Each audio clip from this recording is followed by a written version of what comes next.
ನಮಸ್ತೆ ಎಲ್ಲರಿಗೂ. ನನ್ನ ಹೆಸರು ಗುರುಪ್ರಸಾದ್ ನರ್ನಾಡ್ ಅಂತ. ಪೀಟರ್ ಸಿನಿಮಾಡೋಗ್ರ ವರ್ಕ್ ಮಾಡಿದ್ದೀನಿ. ಆ್ಯಂಡ್ ಆ್ಯಕ್ಚುಲಿ ಎಲ್ಲ ಕಡೆ ಸಿನಿಮಾ ನೋಡ್ಬಿಟ್ಟು ತುಂಬಾ ಅಪ್ರಿಷಿಯೇಟ್ ಮಾಡ್ತಾ ಇದ್ದಾರೆ. ಆ್ಯಂಡ್ ಸುಮಾರು ಜನ ನೋಡಿದ್ರೆಲ್ಲ ಆ್ಯಕ್ಚುಲಿ ಕಾಲ್ ಮಾಡಿಬಿಟ್ಟು ಸುಮಾರು ಕಡೆ ಎಲ್ಲ ಒಳ್ಳೊಳ್ಳೆ ಅಪ್ರಿಷಿಯೇಷನ್ ಸಿಕ್ತು. ಆ್ಯಂಡ್ ಸಿನಿಮಾ ಆ್ಯಕ್ಚುಲಿ ಒಳ್ಳೆ ಸಕ್ಸಸ್ ಕಾಣ್ತಿದೆ. ಸೊ ಅದಕ್ಕೆಲ್ಲ ಇನ್ನೂ ಹೆಚ್ಚು ಜನ ಬರಬೇಕು, ಇನ್ನೂ ಹೆಚ್ಚು ಜನ ಬಂದುಬಿಟ್ಟು ಎಲ್ಲ ನೋಡಿ ಒಳ್ಳೆ ಟೀಮ್ನ ಸಪೋರ್ಟ್ ಮಾಡಿ. ಇನ್ನು ಈ ಸಿನಿಮಾ ಶೂಟಿಂಗ್ ಸಂದರ್ಭ ಇದನ್ನೆಲ್ಲ ನೆನೆಸ್ಕೊಂಡ್ರೆ ಅದ್ರ ಬಗ್ಗೆ ಏನಾದರೂ ಹೇಳ್ತೀರಾ?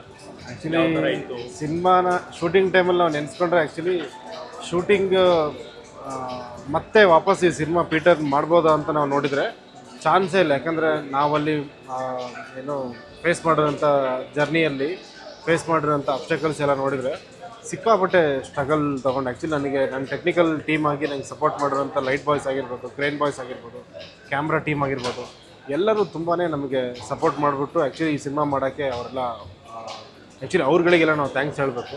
ಯಾಕಂದರೆ ಅವರು ಕಷ್ಟಪಟ್ಟಿರೋದಕ್ಕೋಸ್ಕರ ಇವತ್ತು ನಾವೆಲ್ಲ ಸ್ಕ್ರೀನಲ್ಲಿ ಇಷ್ಟು ಬ್ಯೂಟಿಫುಲ್ ವಿಜುವಲ್ಸ್ ಬಂದಿದೆ. ಆ್ಯಂಡ್ ಎಲ್ಲರೂ ಅಪ್ರಿಷಿಯೇಷನ್ ಮಾಡ್ತಾ ಇದ್ದಾರೆ. ಸೊ ಅವ್ರುಗಳಿಗೆ ನಾನು ಆ್ಯಕ್ಚುಲಿ ಇದರಿಂದ ನಾನು ಥ್ಯಾಂಕ್ಸ್ ಹೇಳೋಕ್ಕೆ ಇಷ್ಟ. ಏನು ಈ ಮೂವಿ ಕೊಡಗಿನ ಸುತ್ತಮುತ್ತ ತೆಗೆದಿರುವಂಥ ಇದು ಆ್ಯಂಡ್ ರೈನಿ ಸೀಸನಲ್ಲಿ ತೆಗೆದಿರೋದು. ಹೌದೌದು. ಇದು ಎಷ್ಟು ನಿಮಗೆ ಸ್ಟ್ರಗಲ್ ಆಯಿತು? ಅಂದರೆ ಮಳೆಯಲ್ಲಿ ಶೂಟ್ ಮಾಡೋದಂದರೆ ಅಷ್ಟು ಈಸಿ ಅಲ್ಲ. ಹೌದು. ಸೊ ಮೇಜರಾಗಿ ನಮಗೆ ಸ್ಟ್ರಗಲ್ ಅಂತಂದರೆ ಈಗ ಒಂದು ಸೀನ್ ಎಕ್ಸ್ಟೀರಿಯರ್ ಶೂಟ್ ಮಾಡ್ಬೇಕಾದ್ರೆ ಮಳೆ ಬಂದುಬಿಡೋದು. ಸೊ ಆ ಮಳೆಯಲ್ಲಿ ನಾವು ಕಂಟಿನ್ಯೂಸ್ ಸೀನ್ ಶೂಟ್ ಮಾಡೋಕ್ಕಾಗಲ್ಲ. ಸೊ ಮಳೆ ನಿಲ್ಲೋಕ್ಕೋಸ್ಕರ ವೆಯ್ಟ್ ಮಾಡ್ತಿದ್ವಿ. ಇಲ್ಲ ಅದನ್ನು ಮಳೆ ಕವರ್ ಮಾಡ್ಕೊಂಡು ಬರೀ ಆರ್ಟಿಸ್ಟ್ನ ಮಾತ್ರ ಪ್ಲೇಸ್ಮೆಂಟ್ ಮಾಡ್ಕೊಂಡು ಯಾವ ಥರ ಮಾಡ್ಬೋದು ಅಂತ ಪ್ಲ್ಯಾನ್ ಮಾಡ್ತಿದ್ವಿ. ಸೊ ಅಗೇನ್ ನಮಗೆ ಲೈಟ್ ಪ್ಲೇಸ್ ಮಾಡೋಕ್ಕೆ, ಕ್ರೇನ್ ಪ್ಲೇಸ್ ಮಾಡೋಕ್ಕೆ, ಮಳೆಯಲ್ಲಿ ಕಂಟಿನ್ಯೂಸ್ ಮಳೆ ಆಗಿರೋದ್ರಿಂದ ಅವರೆಲ್ಲ ನೆನ್ಕೊಂಡೇ ಪಾಪ ಕೆಲಸ ಮಾಡಬೇಕಾಗಿತ್ತು. ಸೊ ಅದೇ ನಮಗೆ ಮೇಜರ್ ಚಾಲೆಂಜ್ ಅಂತ ಇದಾಗಿತ್ತು. ಅದು ಬಿಟ್ಟರೆ ಅದೇ ನಾವು ಇಂಟೀರಿಯರ್ ಎಕ್ಸ್ಟೀರಿಯರ್ ಅದೆಲ್ಲ ನೋಡ್ಕೊಂಡು ನಾವು ಸ್ವಲ್ಪ ಪ್ಲ್ಯಾನ್ ಮಾಡ್ಕೊಂಡು ಶೂಟ್ ಮಾಡಿದ್ವಿ. ಇನ್ನು ಪೀಟರ್ ಆಡಿಯನ್ಸ್ಗೆ ಏನು ಹೇಳ್ತೀರಾ?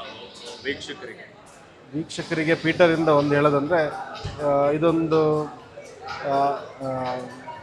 Suspense thriller and psychological genre ಆಗಿರೋದ್ರಿಂದ ನೀವೆಲ್ಲರೂ ಥಿಯೇಟ್ರಿಗೆ ಬಂದುಬಿಟ್ಟು ಇದನ್ನ ನೀವೇ ಸ್ವತಃ ಫೀಲ್ ಮಾಡಿಕೊಂಡು ಎಕ್ಸ್ಪೀರಿಯೆನ್ಸ್ ಮಾಡಿದ್ರೇ ಈ ಸಿನಿಮಾ ನಿಮಗೆ ನೀಟಾಗಿ ಫೀಲ್ ಆಗುತ್ತೆ.